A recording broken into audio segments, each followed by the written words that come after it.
2009 में आई एक fantasy romantic movie, इसका नाम है वन डैन। इस मूवी में रोमांचक सीन और थ्रिलर कहानी है जिसे देखकर आपको मजा आने वाला है।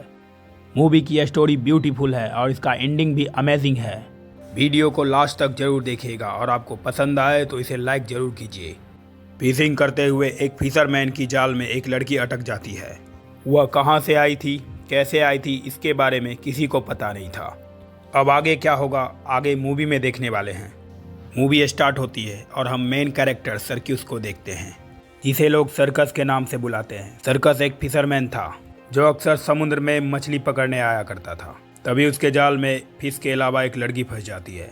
वह उसे देखकर बहुत ही ज़्यादा सरप्राइज हो जाता है कि आखिर ये यहाँ पे आई कैसे। उसके पास गया और वह नेट को ओपन किया। लड़की थोड़ा सा हिल डोल रही थी, वह अभी भी जिंदा है। उसके फेफड़ों में पानी भर गया था तो सर्कस उसे निकालने में मदद करता है। वह लड़की बहुत ही डर चुकी थी, उसे लग रहा था कि मैं ऑलरेडी मर चुकी हूँ। फिर सर्कस उसे यकीन दिलाता है कि वो अभी भी जिंदा है। वह कहाँ से आई, उसका नाम क्या है, उसे ये भी पता नहीं था। सर्कस ने उस लड़की से कहा, मुझे तुम्हें हॉस्पिटल लेकर जाना होगा, पर इसके लिए वो लड़की मना करती है। लेकिन सर्कस मान नहीं रहा था तो लड़की पानी में कूदने की धमकी देती है तो सर्कस उसका बात मान लेता है। वह लड़की किसी को देखना नहीं चाहती थी तो सर्कस ने उसे कहा, मैं एक जगह जानता हूँ, वहाँ तुम्हें कोई डिस्टर्ब नहीं करेगा। सर्कस फिर उसे अपने मदर के घर लेकर आता है। उसकी मदर की डेथ कुछ सालों पहले ही हो चुकी थी। उसे अकेला रहना बहुत पसंद था, इसलिए उस लड़की को लेकर यहाँ आया।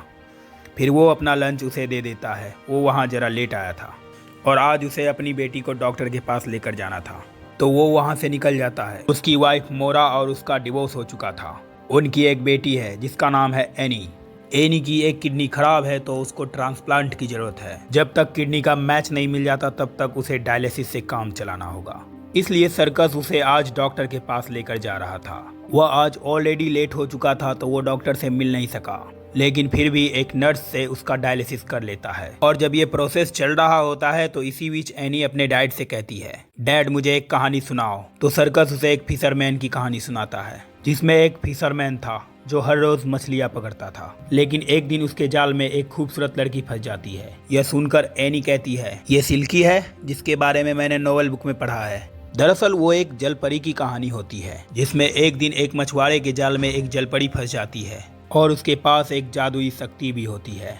यह सुनकर सर्कस कहता है, नहीं, मेरी वाली कहानी अलग है जो मैं तुम्हें फिर कभी सुनाऊंगा। फिर हम देखते हैं कि नर्स एनी के लिए एक व्हील चेयर ले आती है, जिसे देखकर वो बहुत खुश हो जाती है। फिर सर्कस अपनी बेटी को उसकी माँ मोरा के घर पहुंचा देता है। यहाँ पर मोरा सर्कस पर गुस्सा करती क्योंकि वह एनी को लेकर हॉस्पिटल लेट पहुंचा था। वो कभी भी सर्कस से सही से बात नहीं करती और वो शराबी भी है।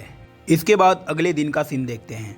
सर्कस अपनी माँ के घर जाता है और उस लड़की से जाकर उसका हाल समाचार पूछता है। उसके बाद सर्कस फिशिंग के लिए बोट तैयार करता है तो वो लड़की कहती है, मुझे भी अपने साथ लेकर चलो। फिर सर्कस कहता है, फिशिंग के लिए लड़कियों को ले जाना बैड लक होता है, वैसे भी आजकल मेरा बैड लक ही चल रहा है। फिर उस लड़की के जिद करने पर वो मान जाता है। अगले सीन में हम दोनों को फिशिंग बोट पर देखते हैं। फिर सर्कस पूछता है, क्या तुम्हें तुम्हारा नाम याद आया?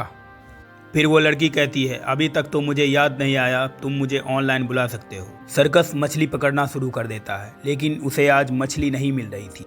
इतने में ऑनलाइन खूबसूरत आवाज में गाना गाना शुरू कर देती है। फिर सर्कस देखता है कि ऑनलाइन की गाने की वजह से उसे बहुत सारी मछलियां मिलने लगी है। यह देखकर वो बहुत खुश हो जाता है। फिर ऑनलाइन भी उसकी मदद करने लगती है। इस तरह दोनों मिलकर बहुत सारी मछलियां पकड़ लेते हैं। इसके बाद वो किनारे पे आ जाते हैं। फिर सर्कस मछलियों को तैयार करके बाजार ले जाने की तैयारी में लग जाता है।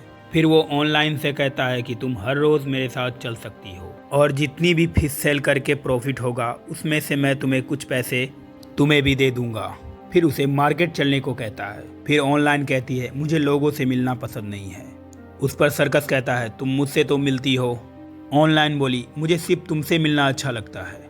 यह कहकर वह चली जाती है। इसके बाद सर्कस मार्केट जाकर फिश सेल कर देता है। फिर एक शॉप में जाकर ऑनलाइन के लिए एक ड्रेस खरीदता है। उसके बाद सर्कस स्कूल में जाकर अपनी बेटी से मिलता है। एनी अपने व्हील चेयर से जाने लगती है। सर्कस अपनी गाड़ी से एनी इसी तरह चलते चलते उस कहानी को पूरा करने को लिए बोलती है। सर्कस कहता है, अब वो लड़की फिशरमैन के साथ रहने लगती है और वह सिंगिंग करके अलग अलग फिश को अपने पास बुला सकती है। एनी कहती है, मेरी वाली स्टोरी की जो सिल्की है वो भी अंडर वाटर मछलियों से बात करती है। और इस तरह बात करते करते एनी के घर के पास आ जाता है। एनी को घर छोड़ देने के बाद सर्कस अपने घर की तरफ निकल जाता है और घर पहुंचकर ऑनलाइन को ड्रेस दे देता है। इससे वो बहुत खुश हो जाती है और सर्कस के गाल पे एक किस करती है। फिर सर्कस पूछता है तुम कितने दिन यहाँ रहने वाली हो। फिर वो उल्टा पूछती है मैं कितने दिन यहाँ रह सकती हूँ। सर्कस कहता है मुझसे पूछो तो मैं कहता हूँ तुम हमेशा के लिए यहीं पे रह जाओ। फिर सर्कस गाड़ी लेकर कहीं जा रहा होता है। तभी हम वहाँ एनी को देखते हैं जो अपने डैड की पीछा करते हुए वहाँ तक आ चुकी थी। उसे लग रहा था कि शायद उसके डैड उससे कुछ छुपा रहे हैं। इसके बाद सर्कस को देखते हैं जो अक्सर चर्च में आकर फादर से कन्फेंस किया करता है, पर आज वह कन्फेशंस में फादर को ऑनलाइन के बारे में सब कुछ सच सच बता देता है कि वो लड़की उससे किस तरह से मिली थी। और वह पूछता है क्या वो लड़की जल परी हो सकती है, क्योंकि उसे कुछ भी याद नहीं, वो अपना नाम भी नहीं बता रही। फादर कहते हैं मुझे कोई आइडिया नहीं है, पर तुम्हारी बात मुझे थोड़ी अजीब लग रही है, इसीलिए मेरा मानना ये रहेगा कि तुम संभल कर रहो और आगे क्या होता है मुझसे आकर कन्फेंस करते रहना। अगले दिन ऑनलाइन नहा रही होती है, तभी वहाँ एनी पहुँच जाती है और ऑनलाइन को देख लेती है। यह बात कंफर्म हो जाती है कि उसके डैड यही बात उससे छुपा रहे थे। उसे लग रहा था कि यह वही सिल्की है जिसके बारे में उसने नोवेल चिल्ड्रन बुक में पढ़ा था। फिर एनी कहती है तुम वही लड़की हो जिसके बारे में मेरे डैड सर्कस बात कर रहे थे। तुम्हारा सिल्कोड कहाँ है जिसे दफनाने पे तुम 7 साल ज़मीन पे रह सकती हो। मैं जानती हूँ तुम्हारे पास मैजिकल पावर है, तुम मेरी बीमारी को ठीक कर सकती हो। ऑनलाइन उसके पास आती है। उसके बातें सुनकर उसे बहुत अच्छी लगती है। वह समझ जाती है कि एनी उसे जल परी समझ रही है। एनी उससे बहुत सारे सवाल पूछती है पर वो जवाब नहीं देती।